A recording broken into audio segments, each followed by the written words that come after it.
So how did the revolutionary Range Rover emerge from the car crash of the Road Rover concept to rewrite the rulebook for 4x4 wagons? Stay tuned to find out.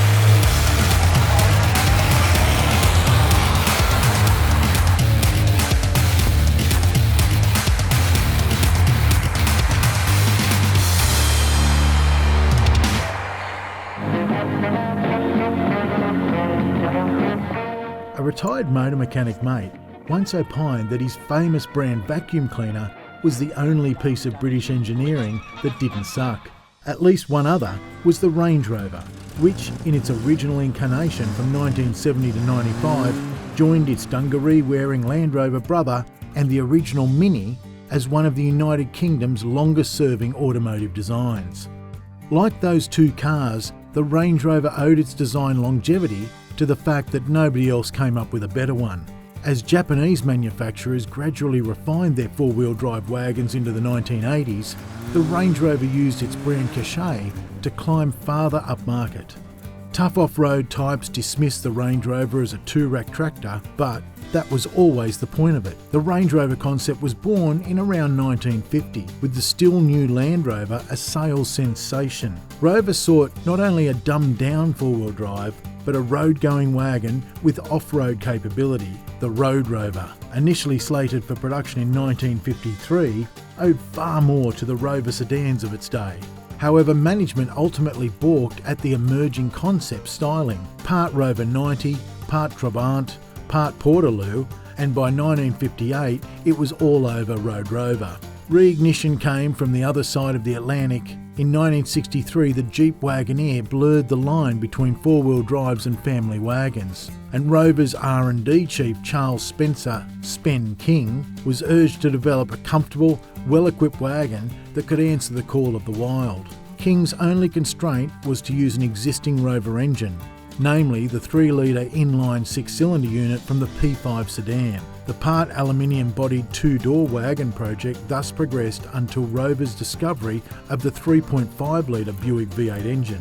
The rights and tooling were bought from GM in 1965, and Rover would build the engine for the next 40 years. The Buick 215 engine was a boon to Rover, the all-alloy V8 being lighter and more compact than most of Rover's 4s and 6s.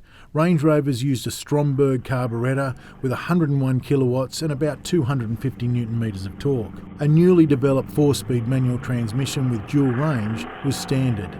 King's team developed a costly, constant four-wheel drive system. Rover management believed it indulgent for a predominantly on-road wagon. King countered that estate buyers were less price-sensitive than Land Rover's agricultural customers. The Rangie comprised a mainly aluminium body on a separate steel chassis. King's team went to town on suspension and drivetrain, fitting coils at each corner on live axles, with exceptional wheel travel and ride comfort. Self-levelling bogie hydromatic suspension at the rear was an idea borrowed from Mercedes-Benz limousines. Constant four-wheel drive was via a lockable centre diff, and Lockheed all-wheel discs with dual line assistance was also standard. Steering was Charles Atlas stuff until power assisted was added in 1973. Rover's 1967 absorption into the Leyland Group brought more momentum to the project. In the meantime, early prototypes during testing were badged Vela, supposedly from the Spanish Vela, to look after, to watch over, and the Italian Velare, to veil and to cover. Unveiled at Earl's Court Motor Show in June 1970, the Range Rover created a stir well beyond the predictable damp trousers reception from the Pommy press. Apart from merging off-roader with family wagon, it could perform both roles better than most single-purpose competitors. Perhaps the most interesting new British product is the versatile Range Rover. The first Range Rovers were about well-executed minimalism. There was no aircon or power steering, and vinyl floor mats and seats were coloured and moulded to look luxurious while offering hose-out simplicity. The exaggerated high driving position gave a commanding view, while castellated bonnet corners aided positioning when off-road. Launched 2 months too late for the 1970 World Cup Rally, Rangies instead completed a 29,000 kilometre expedition from Alaska to Argentina in 1971. The inaugural Paris-Dakar Rally in 1971 was won by a privateer Range Rover, one of 13 entered. a Range Rover again won the event 2 years later. The Rangie finally gained a four-door body in 1981 and automatic transmission the following year. Fuel injection came in 1987, then an engine capacity increased to 4 litres in 1989, making a far more reasonable 142 kilowatts with 320 newton metres of torque. When production of the Series 1 Classic ended in 1995, a year after the introduction of its successor, a total of 325,490 Range Rovers had been built.